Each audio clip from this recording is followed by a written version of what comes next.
Assalamualaikum dan salam sejahtera. Saya Hamidah Jamaluddin dengan nombor metrik 206622 akan membuat resensi bab 1 dalam buku Multimedia dalam Bahasa yang ditulis oleh Prof. Normaliza Abdul Rahim sendiri.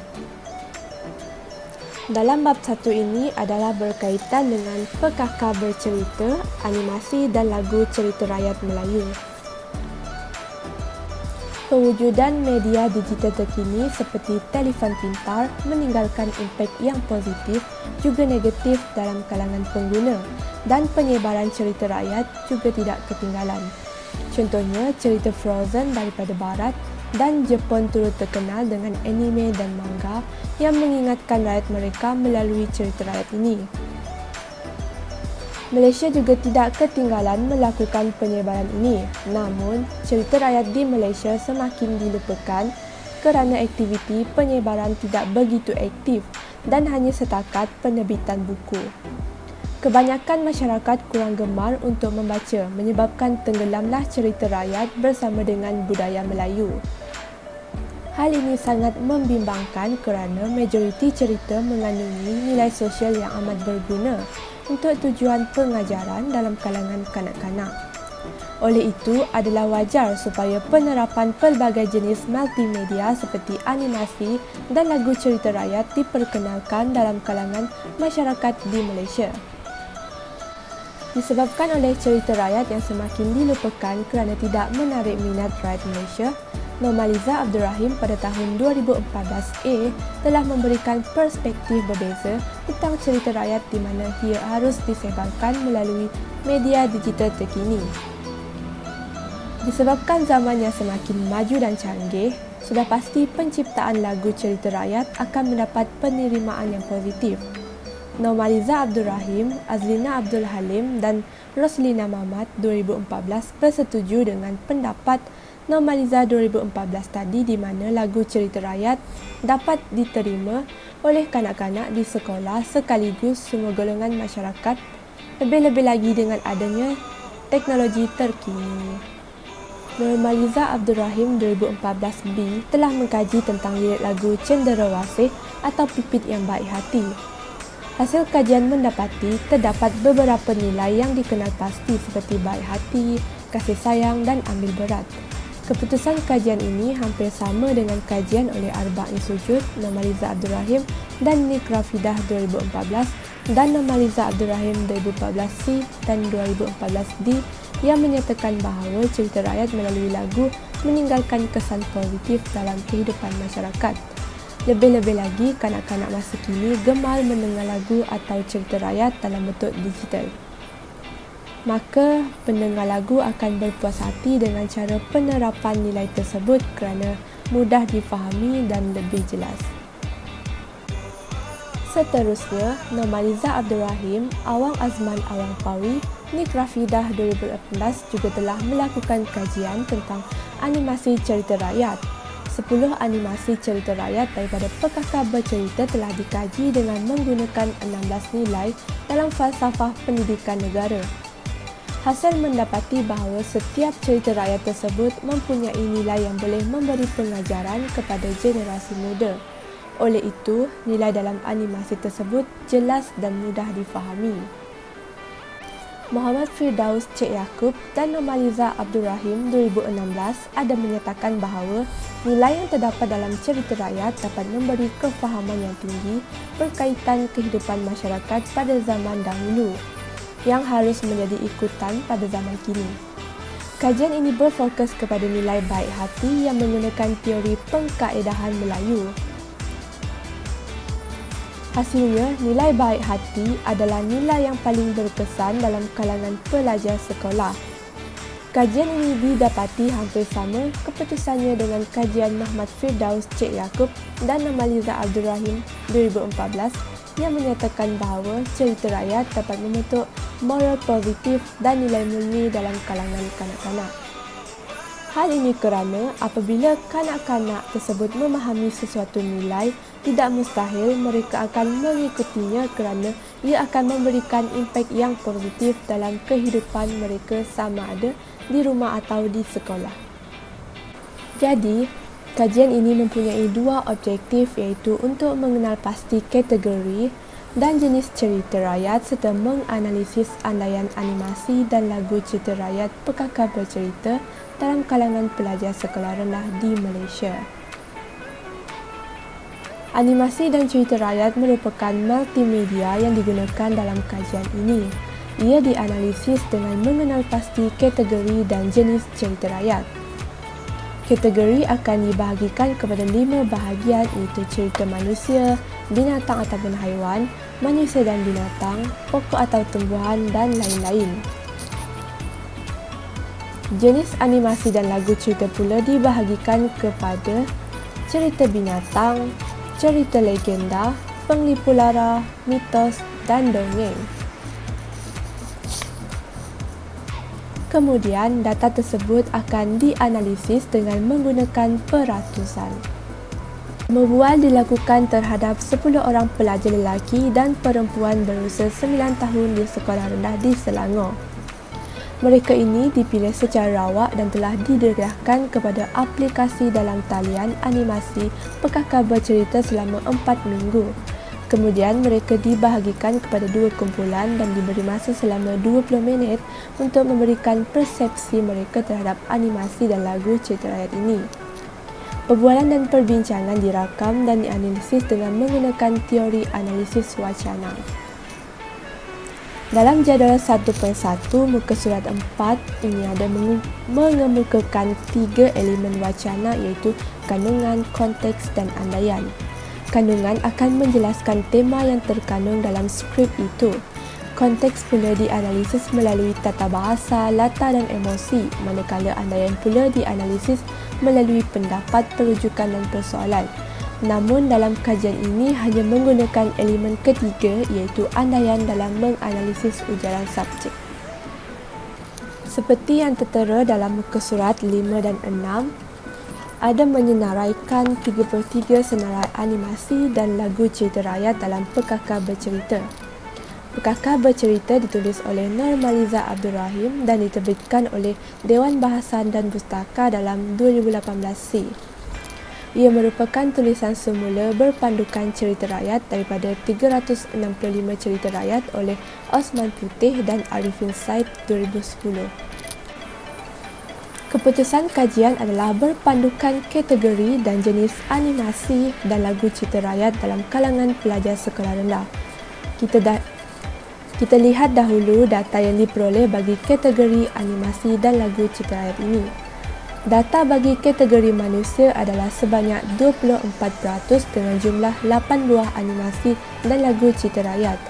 Contohnya, cerita Hakim yang Bijaksana, Jambatan Pelangi, Penjual Kayu Api yang Mulia, Batu Belah Batu Bertangkup, Burung Dedaut, Pemburu yang Tamak, Gadis Pintar dan Nasi Menjadi Bunga. Ke-88 animasi dan lagu cerita rakyat ini memaparkan suasana di hutan, kampung atau istana, dan ia memberikan pengajaran kepada masyarakat pada zaman dahulu. Selain itu, bagi kategori di bawah binatang ataupun haiwan adalah sebanyak 14 daripada 33 buah animasi dan lagu cerita rakyat bersamaan 42%. Contoh animasi dan lagu cerita rakyat bagi kategori ini adalah Bangau dan Kancil, Gua Musang, Ketua Burung, Mengapa Gagak Hitam dan banyak lagi. Dalam animasi dan lagu cerita rakyat jelas menunjukkan binatang yang dijadikan watak utama merupakan binatang yang selalu ditemui pada zaman dahulu, seperti bangau, kancil, musang, ayam dan banyak lagi. Malah ia masih ada pada zaman sekarang. Hal ini menyebabkan masyarakat masa kini dapat membayangkan rupa sebenar binatang ataupun haiwan tersebut. Seterusnya, bagi kategori manusia dan binatang juga sebanyak 24% dengan jumlah 8 daripada 33 buah animasi dan lagu cerita rakyat. Antara contoh animasi dan lagu cerita rakyat tersebut ialah Hakim yang Cerdik, Bunga Cengkeh, Sungai Duyung, Kerana Budi Burung Ciak, Peteri Tupai, Si Manis dan Kura-Kura, Padi Berbuah Emas dan Merbuk. Ciri kategori ini menarik minat pembaca kerana pada zaman dahulu, binatang diandaikan dapat berkata-kata. Hal ini sekaligus menyebabkan kategori ini dapat memberikan teladan kepada membaca kerana manusia dan binatang didapati memerlukan satu sama lain. Seterusnya bagi kategori pokok adalah sebanyak 6%, iaitu 2 daripada 33 animasi yang bertajuk Pokok Nipah dan Kayu Berubah Tempat. Lagu cerita rakyat dan kategori lain-lain pula adalah sebanyak 3%, iaitu 1 daripada 33 animasi dan lagu cerita rakyat seperti Asal Nama Bukit Chopin. Kategori ini juga mampu untuk memberikan pengajaran kepada masyarakat pada zaman dahulu. Walaupun pada rasanya animasi dan lagu cerita rakyat Pokok Nipah adalah cerita sedih, namun kehadiran manusia yang memotong daun-daun dan batang menambahkan lagi kesedihan kerana pokok juga sanggup berkorban demi manusia. Seterusnya, kita beralih kepada ujaran cerita mengikut kategori. Yang pertama ialah kategori cerita rakyat yang digemari oleh pelajar. Pelajar 1 menyatakan bahawa dia menyukai cerita hakim yang baik hati dan menolong semua orang kerana hakim itu menolong orang miskin dalam memberi keadilan terhadap sikap buruk orang kaya yang mengambil kesempatan terhadap harta yang dia ada. Selepas itu, pelajar 1 mempersoalkan betul tak kepada rakan yang lain untuk memerlukan kepastian.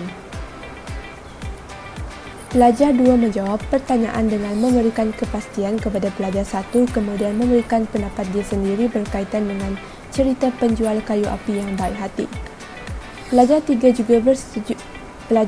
juga bersetuju dengan pendapat pelajar 1 dan 2. Dia menyatakan bahawa semua cerita yang ada diminatinya, kemudian menyenaraikan sikap yang ditunjukkan oleh pelakon, iaitu ada yang baik hati, ada yang ikhlas, suka tolong orang, sabar dan tidak suka marah-marah.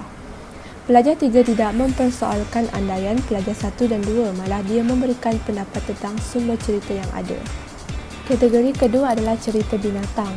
Pelajar keempat memberitahu ujaran dengan mengatakan semua binatang boleh bercakap dalam cerita binatang dan dia juga amat menyukainya. Pelajar 4 juga mempersoalkan betul tak binatang boleh bercakap kepada rakannya. Pelajar kelima pula menyokong dengan ujaran pelajar keempat tadi tentang binatang yang boleh bercakap itu dan dia malah merujuk kepada cerita pipit yang baik hati, di mana burung pipit tersebut membantu anak burung cenderawasih sehingga burung itu sendiri boleh menjaga diri. Dia juga menanyakan bahawa adakah rakan-rakannya masih ingat dengan cerita itu. Kemudian, pelajar ke-6 membalas bahawa dia masih ingat dengan cerita yang ditanyakan oleh pelajar kelima tadi. Pelajar ke-6 juga menyatakan pendapat yang dia juga menyukai cerita angsa dan musang. Hal ini menunjukkan pelajar 6 juga mengingati cerita lain selain daripada pipit. Seterusnya, kita lihat data yang diperoleh bagi jenis animasi dan lagu cerita rakyat seperti dalam jadual 1.3. Jenis animasi dan lagu cerita rakyat boleh dibahagikan kepada 5, iaitu cerita binatang, cerita asal-usul binatang atau tempat, cerita penglipu lara, cerita mitos dan cerita dongeng. Bagi cerita jenis binatang adalah sebanyak 14 daripada 33 animasi dan lagu cerita rakyat iaitu sebanyak 42%. Binatang yang terdapat dalam animasi dan lagu cerita rakyat didapati boleh bercakap antara satu sama lain, membuatkan pembaca, pendengar dan penonton dapat membayangkan setiap watak binatang tersebut. Antaranya adalah bangau dan kancil, mengapa gagak hitam, gomesang dan sebagainya. Kesemua animasi dan lagu cerita rakyat yang saya sebutkan tadi menunjukkan keberkesanan cerita tersebut. Misalnya dalam animasi dan lagu cerita rakyat Mengapa Gagak Hitam yang menjawab persoalan mengapa gagak berwarna hitam berbanding burung lain. Yang cerita yang disampaikan adalah menarik dan boleh diterima akal. Seterusnya, terdapat 9 daripada 33 animasi dan lagu cerita rakyat jenis penglipu lara, iaitu cerita tentang keindahan, fantasi dan menawan. Ia adalah bersamaan 27%, iaitu animasi dan lagu cerita rakyat Bunga Cengkeh. Suasana jenis fantasi ini merupakan salah satu cara untuk pendengar, pembaca dan penonton membayangkan suasana yang nyaman dan kekayaan kepada masyarakat pada dahulu. Cerita jenis ini juga dapat memberi pengajaran. Kemudian, bagi cerita jenis mitos adalah sebanyak 5 daripada 33 animasi dan lagu cerita rakyat iaitu 15%, manakala 100% animasi dan lagu cerita rakyat ini adalah dongeng. Wajar untuk dikatakan kesemua cerita dalam animasi dan lagu cerita rakyat ini adalah dongeng dan mitos kerana dianggap sebagai hiburan semata-mata dan ia mampu untuk memberikan pengajaran kerana majoriti daripada cerita mempunyai nilai baik hati dan hemah. Sebagai contohnya, Gua Musang, Ikan Duyung, Jambatan Pelangi dan sebagainya. Kesimpulannya, keputusan menunjukkan bahawa setiap kategori dan jenis animasi dan lagu cerita rakyat lebih tertempur kepada cerita binatang. Keputusan ini juga disokong oleh pelajar yang memberikan persepsi dan pandangan mereka terhadap cerita yang digemari mereka. Jelas terbukti pelajar sekolah sebenarnya masih boleh menerima kewujudan cerita rakyat, namun mereka menjelaskan mereka lebih tertarik dengan animasi dan lagu cerita rakyat kerana mudah untuk difahami. Dengan kewujudan teknologi seperti aplikasi dalam telefon pintar menjadikan media tersebut sebagai alternatif kepada masyarakat dan ia memberikan kesan positif kepada tujuan memperkenalkan animasi dan lagu cerita rakyat kepada semua. Itu sahaja daripada saya. Sekian, terima kasih.